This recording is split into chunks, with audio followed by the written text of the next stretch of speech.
بسم اللہ الرحمن الرحیم۔ السلام علیکم ورحمۃ اللہ۔ عزیز طلبہ، ایک بار پھر ہم آپ کی خدمت میں حاضر ہیں البلاغۃ الواضحہ کو لے کر کے۔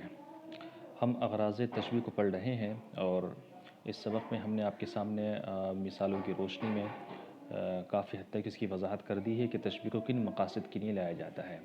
اب جو قاعدہ ہے، قاعدے کو آپ پڑھ لیجئے اور انشاءاللہ جو بھی تھوڑا بہت ابہام اب تک باقی رہ گیا ہوگا وہ بھی ختم ہو جائے گا۔ تو فرماتے ہیں اغراض التشبیہ کثیرۃ، تشبیہ کے مقاصد بہت سارے ہیں۔ منہا ما یاتی، ان میں سے کچھ وہ ہیں جو کہ آگے آ رہے ہیں۔ یعنی کہ اس سے ہی پتہ چل گیا کہ یہاں پہ انہوں نے جتنے مقاصد بتائے ہیں وہ کل مقاصد نہیں ہیں، بلکہ کچھ مقاصد انہوں نے پیش کیے ہیں اور اس کے علاوہ بھی مقاصد ہو سکتے ہیں جو کہ تشبیہ دینے والا اپنے ذہن میں رکھ سکتا ہے، لیکن یہ زیادہ فیمس، زیادہ مشہور مقاصد یہ ہیں۔ تو کیا کیا ہے وہ؟ سب سے پہلا مقصد ہے بیان و امکان المشبہ، مشبہ کے امکان کو بیان کرنا ہے نا، یعنی یہ بتانا کہ مشبہ کے بارے میں جو بات بتائی گئی ہے وہ بات ممکن ہے۔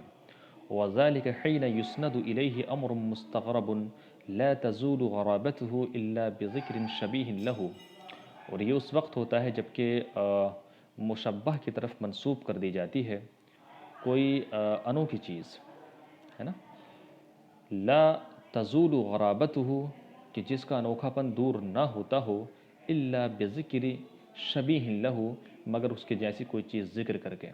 یعنی کہ آپ نے مشبہ کے بارے میں کوئی ایسی بات کہہ دی، کوئی ایسی انوکھی یا ایسی بات جو کہ عام طور سے جو ہے سننے میں نہیں آتی، کوئی ایسی بات آپ نے کہہ دی، تو اس موقع پر ضرورت محسوس ہوتی ہے کہ آپ نے جو بات کہی ہے آپ اس بات کو پختہ کریں اس کے جیسے ایک شبیہ اور ایک مثال لا کر کے۔ دوسرا مقصد بیان حالہ، مشبہ کی حال کو بیان کرنا۔ وَذَلِكَ حِينَمَا يَكُونُ الْمُشَبَّهُ غَيْرَ مَعْرُوفِ الصِّفَةِ قبل التشبیہ فَيُفِيدُهُ التشبیہ الوصف۔ اور دوسرا مقصد کیا ہے؟ بیان حالہ، مشبہ کی حال کو بیان کرنا۔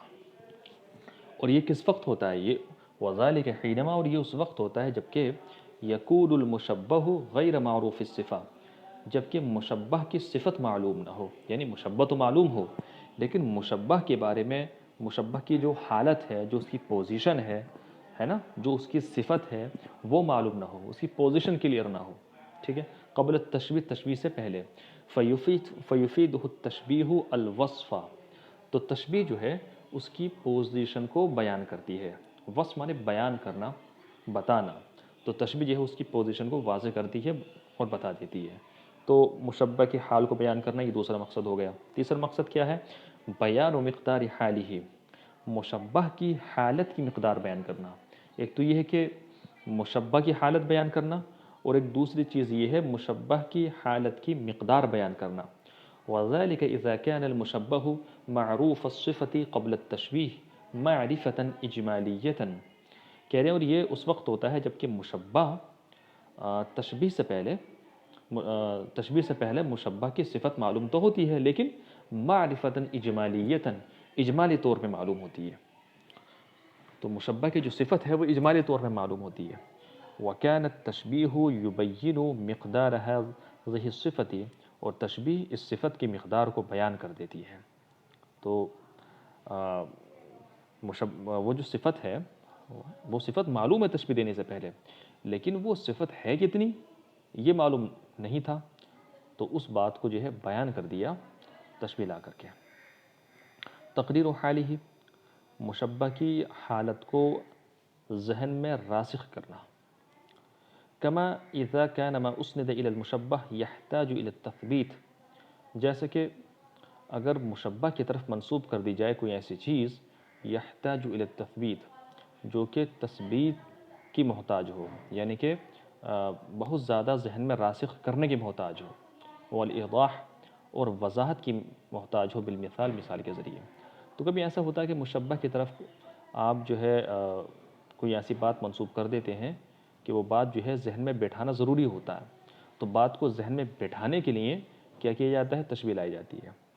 اور ایک اور مقصد کیا ہے؟ تزییر المشبہ او تقبیحہ، مشبہ کو اچھا بنا کر پیش کرنا، او تقبیحہ یا برا بنا کر پیش کرنا. یہ ساری مثالیں اوپر گزر چکی ہیں، آپ ان کو دیکھ سکتے ہیں. اب ہم جو ہے نموذج دیکھ لیتے ہیں. تو نموذج میں انہوں نے 2 اشعار دیے ہیں. تو سب سے پہلا شعر جو ہے وہ قال ابن الرومی فی مدح اسماعیل ابن بلبل. پہلا شعر وہ ہے جو کہ ابن رومی نے کہا ہے اسماعیل بن بلبل کی تعریف میں. تو اسماعیل بن بلبل نام سے ایک صاحب ہیں، ان کی مدح و ثنا میں یہ شعر جو ہے کہا گیا ہے. شعر کیا ہے؟ وَكَمْ أَبٍ قَدْ عَلَى بِابْنٍ ذُرَا شَرَفٍ كَمَا عَلَى بِرَسُولِ اللَّهِ عَدْنَانُ. کم ابن، کتنے باپ، قد علا ببنی، بیٹے کی وجہ سے چڑھ گئے، ذرا شرفن، بلندیوں کی چوٹیوں پر.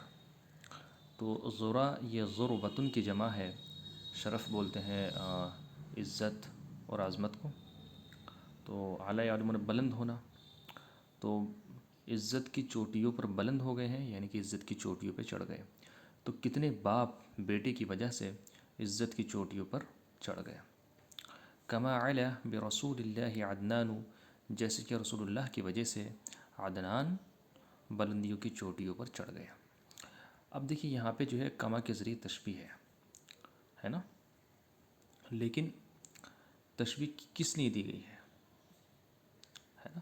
تو تشبیہ دراصل اس لیے دی گئی ہے کہ جب کہا کہ بہت سارے باپ بیٹے کی وجہ سے بلندیوں عزت و عظمت کی چوٹیوں پر چڑھ گئے ہیں، تو ہو سکتا تھا یہ بات سامنے والے کی سمجھ میں نہ آتی، اور اس کو لگتا ہے یہ کیسے ممکن ہے کہ باپ بیٹے کی وجہ سے بلندی کی چوٹی پر پہنچ جائے. ہو سکتا ہے کسی کو یہ وہم گزر جاتا، اگرچہ ذہین لوگ سمجھ ہی لیتے ہیں. تو اس وہم کو ختم کرنے کے لیے کیا کہا کہ جیسے رسول اللہ صلی اللہ علیہ وسلم کی وجہ سے عدنان بلندی کی چوٹیوں پر چڑھ گئے. تو دیکھیے عدنان جو ہے حضور صلی اللہ علیہ وسلم کا جو سلسلہ نسب ہے، تو اس میں کچھ اوپر جا کے یہ آتے ہیں حضور کے آبا و اجداد میں ہی. تو ظاہر سی بات ہے جب حضور علیہ الصلوۃ والسلام نے ایک نام کمایا، آپ نے بڑا کارنامہ انجام دیا، آپ کی عزت، آپ کی عظمت کا ڈنکا جو ہے عرب میں چاروں طرف بجنے لگا. تو جب حضور کی عزت اور عظمت دنیا میں پھیلی تو اوبویسلی حضور کی وجہ سے جو حضور کے آبا و اجداد میں جو عدنان آتے ہیں، تو ظاہر سی بات ہے ان کی عزت و عظمت میں بھی اضافہ ہوا. تو جس طرح رسول اللہ صلی اللہ علیہ وسلم کی عزت و عظمت کی وجہ سے عدنان کی عزت و عظمت میں اضافہ ہوا، تو ویسے جو ہے بیٹے کی وجہ سے باپ کی عزت و عظمت میں اضافہ ہو جاتا ہے. تو دراصل پہلے جو بات کہی تھی، تو تشبیہ یہاں پر اس لیے قائم کی گئی تاکہ پہلے جو بات مشبہ کے بارے میں کہی گئی تھی وہ بتایا جائے کہ بھئی ایسا ہونا ممکن ہے، اس کو آپ جو ہے غیر ممکن نہ سمجھیں. تو یہاں پہ تشبیہ کس مقصد کے لیے لائی گئی ہے؟ امکان مشبہ بیان کرنے کے لیے. وقال ابو الطیب فی البدیہ، ابو الطیب نے تعریف میں کہا ہے، کسی کے تعریف میں کہا ہے. کیا کہا ہے؟ اور غالباً سیف الدولہ ہی رہا ہوگا. کیا کہا ہے کہ اراک الذی ملک الیک مصیرہ کانک بحر والملوک جداول. میں دیکھ رہا ہوں کہ ہر بادشاہ کا انجام آپ ہی کی طرف ہے. تو دیکھیے ذی ملک مانے بادشاہت والا. تو بادشاہت والا کون ہوتا ہے؟ بادشاہ. تو ارا میں دیکھ رہا ہوں کہ کل ذی ملک، ہر بادشاہ، الیک مصیرہ، اس کا انجام آپ کی طرف ہے، یعنی کہ ہر بادشاہ کا انجام آپ ہی کی طرف ہے. کأنک بحر، گویا کہ آپ سمندر ہیں، والملوک جداول، اور باقی بادشاہ نہریں ہیں. جداول جدول کی جمع ہے، نہر کے معنی میں. تو دیکھیے یہاں پہ بھی جو ہے جو ممدوح بادشاہ تھا اس کو سمندر کہا ہے، اور جو باقی بادشاہ ہیں ان کو نہروں سے تعبیر کیا ہے نا. تو یہاں پر جو تشبیہ لائی گئی ہے اس کا مقصد کیا تھا؟ تو اس کا مقصد تھا یہ بتانا، مشبہ کی جو حالت ہے، اس کی جو پوزیشن ہے اس کو بتانا کہ جو ہمارا ممدوح ہے اس کی پوزیشن کیا ہے باقی بادشاہوں کی طرح کے سامنے، کہ وہ سمندر ہے. اور باقی بادشاہوں کی پوزیشن کیا ہے؟ یہ ہے کہ وہ نہر ہے. تو جس طرح نہریں سمندر سے پانی کشید کرتی ہیں، ویسے یہ بادشاہ بھی ہمارے بادشاہ سے فیض حاصل کرتے ہیں. ابھی جواب میں دیکھ لیجیے آپ، جواب جو انہوں نے دیا. پہلا جو شعر اس میں مشبہ کون ہے؟ علو الابن علو الابی بالابن، باپ کا بیٹے کی وجہ سے بلند ہونا، ٹھیک ہے نا، پہلے کہا یہ مشبہ ہے کہ باپ بیٹے کی وجہ سے بلند ہو جاتا ہے۔ مشبہ بھی کیا ہے؟ علو عدنان بالرسول، عدنان کا رسول اللہ کی وجہ سے بلند ہونا، تو وہ مشبہ اور یہ مشبہ بھی ہے۔ وجہ شب کیا ہے؟ ارتفاع شان الاول بالآخر، کہ ایک کی شان کی بلند ہونے کی وجہ سے دوسری کی شان کا بلند ہو جانا۔ تو جیسے کہ کہا گیا کہ جب بیٹے کی عزت اور عظمت میں اضافہ ہوتا ہے تو اس کے ساتھ ساتھ بداہتاً باپ کی عزت و عظمت میں بھی اضافہ ہو جاتا ہے۔ تو یہ مشبہ ہو گیا۔ مشبہ بھی کیا ہے؟ یہ ہے کہ رسول اللہ کی عزت و عظمت میں اضافہ ہونے کی وجہ سے، حضور کی علو مرتبت اور علو شان میں اضافہ ہونے کی وجہ سے جو ہے عدنان کی عزت و عظمت میں اضافہ ہو گیا۔ تو وجہ شب کیا ہے؟ کہ ایک کی شان کا بلند ہو جانا دوسرے کی وجہ سے۔ تشبیہ کا مقصد کیا ہے؟ امکان المشبہ، مشبہ کے امکان کو بیان کرنا۔